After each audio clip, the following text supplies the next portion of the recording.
In a small town surrounded by hills, two boys grew up together, Arjun and Kabir. They weren't just friends. They were brothers by choice, tied together by dreams and promises. Arjun was quiet, thoughtful, and full of big visions. Kabir was bold, fearless, and full of fire.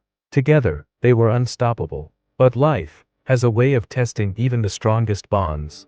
Arjun and Kabir came from poor families. They didn't have fancy toys or expensive clothes, but they had each other. When Kabir couldn't afford books, Arjun shared his. When Arjun was bullied at school, Kabir stood in front of him like a shield. Every night, lying under the stars, they would talk about the future. Arjun dreamed of becoming an engineer and building bridges. Kabir dreamed of becoming a businessman and building an empire.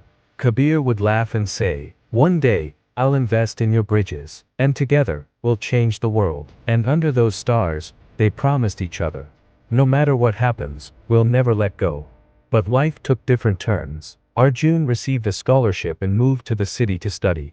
Kabir couldn't. He stayed back to work at his father's small shop. At first, they stayed in touch. Late night calls, long letters, promises of never forgetting. But slowly, the distance grew. One day, Kabir called Arjun desperately. His father was sick, and he needed money. Arjun, struggling with his own expenses, could only send a little. Kabir felt hurt, abandoned. That night, Kabir whispered to himself, "Maybe dreams and promises are just words."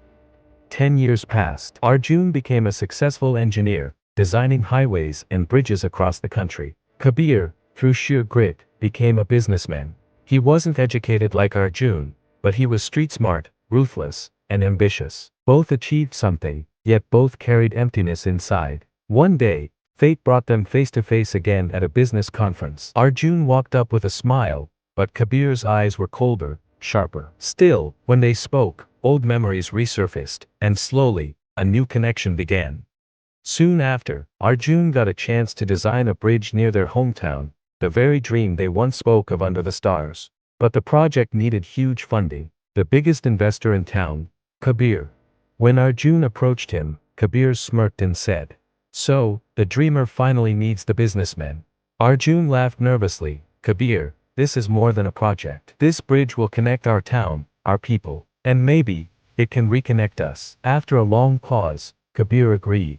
They shook hands, and for a moment, it felt like old times again. Construction began. Workers admired Arjun's passion and Kabir's leadership. The town was excited. But midway through, a storm hit. Half-finished structures collapsed. Workers panicked. Funds ran short. Arjun worked day and night, pushing himself to keep the dream alive. But one morning, he arrived at the site and discovered the shocking truth. The funds were gone. Arjun rushed to Kabir's office. Inside, he found Kabir leaning back in a leather chair, dressed in luxury, sipping wine. "Where's the money, Kabir? The bridge is dying. Our dream is dying," Arjun shouted.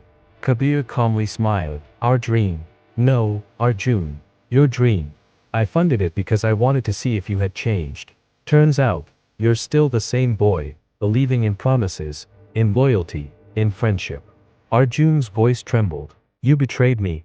After everything we shared." Kabir leaned forward, his eyes cold as ice. "You left me once when I needed you. Now I've left you. Friendship doesn't build empires. Power does. I chose me, Arjun. I always will." And with that, Kabir turned his back.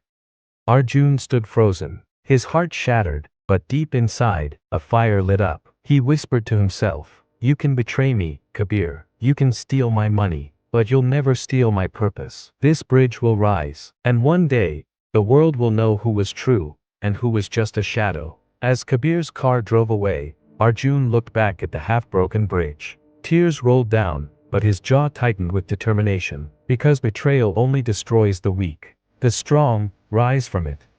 Moral of the story: not every friendship survives. Some bonds end in betrayal, but betrayal is not the end, it's a beginning, a chance to rise stronger, to prove that trust broken can still turn into strength unshaken.